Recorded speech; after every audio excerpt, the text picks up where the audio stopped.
Hello everyone. आज मैं पूर्णिमा आपके साथ फिर शांति शिक्षा के एक नए अध्याय के साथ प्रस्तुत हुई हूँ। आज हम लोग शुरू करते हैं शांति शिक्षा में के अंतर्गत शांति कौशल। आज हम शांति कौशल के बारे में बात करेंगे।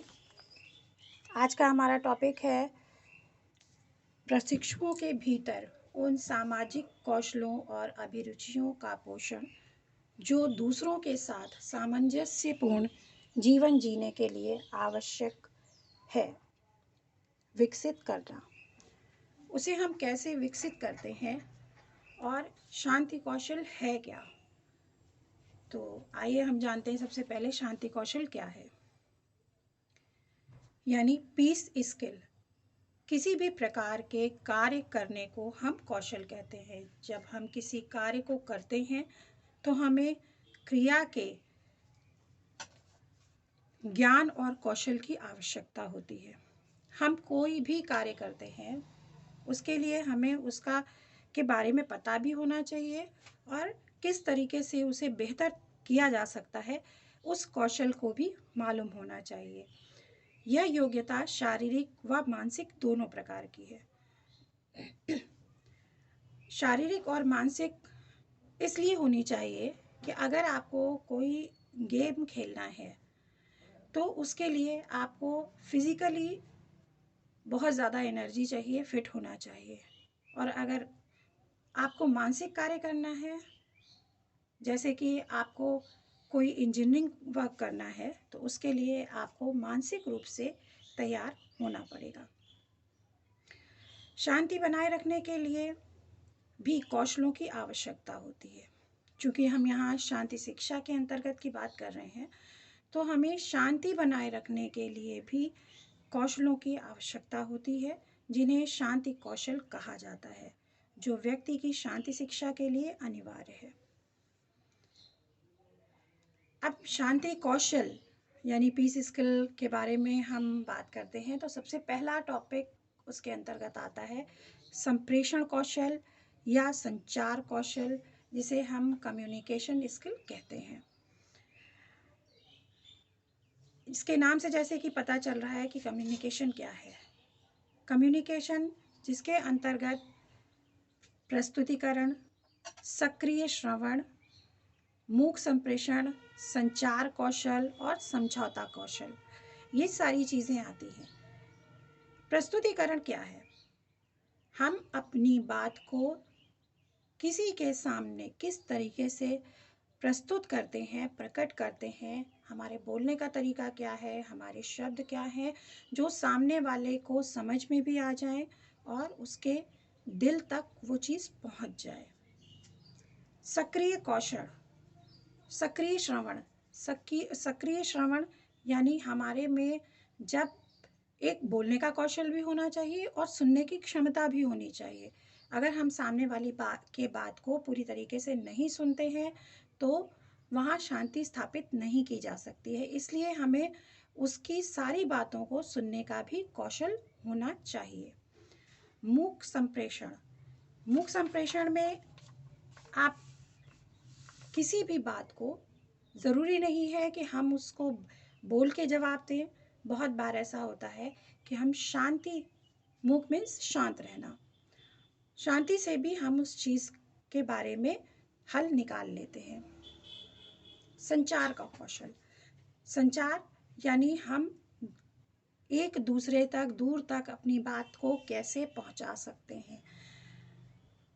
समझौता कौशल। समझौता कौशल यानी जब हम दो लोगों के बीच कोई भी बात करते हैं तो उस बात को किसी तीसरे को उसमें आकर के उसका हल निकालना पड़ता है।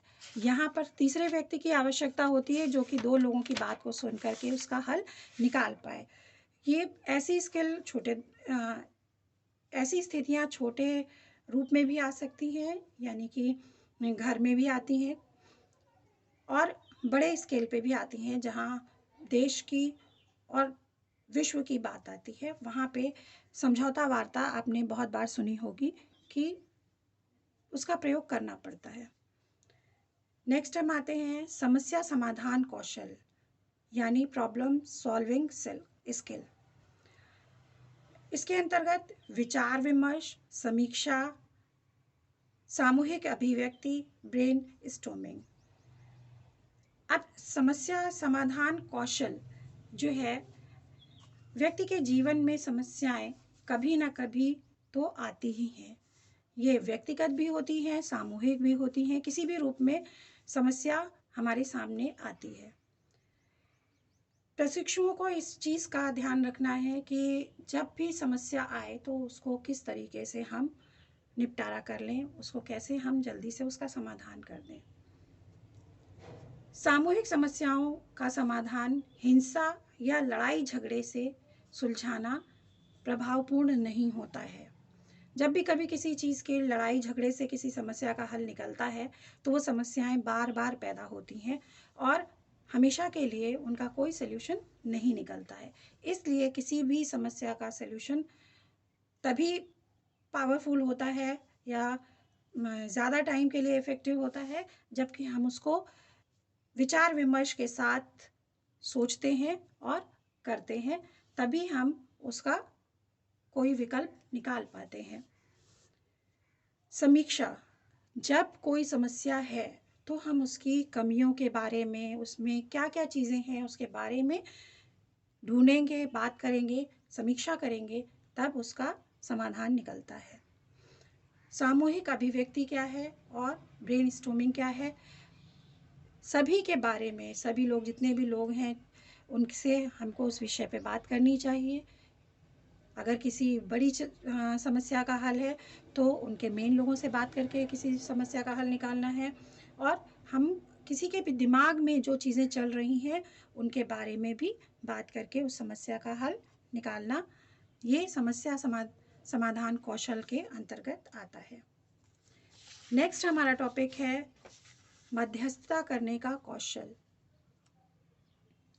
मध्यस्थता करने का कौशल, जब कोई समस्या काफ़ी बड़ी होती है तो उसके अंतर्गत हमारा कौन सा कौशल काम आता है? मध्यस्थता करने का कौशल, जिसको कि हम कहते हैं मेडिएशन स्किल। किसी भी दो व्यक्तियों, राज्यों या राष्ट्र के मध्य विवाद की स्थिति में बातचीत का बहुत ही महत्व होता है। इस विवाद के निपटारे के लिए किसी तीसरे पक्ष को अपनी बात सुननी होती है, कि कोई तीसरा पक्ष जो होता है वो हमारी मध्यस्थता करता है और शांति कौशल की स्थापना करता है। ये मध्यस्थता कौशल के अंतर्गत आता है। नेक्स्ट है तदानुभूति कौशल, जिसे हम कहते हैं एम्पैथी। किसी व्यक्ति को समझना, उसकी परिस्थिति को समझना और आवश्यकता अनुसार उसकी सहायता या सहयोग करना इसके अंतर्गत आता है।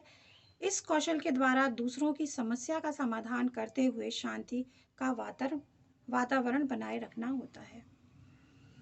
नेक्स्ट है वकालत का कौशल, जिसे एडवोकेसी कहते हैं।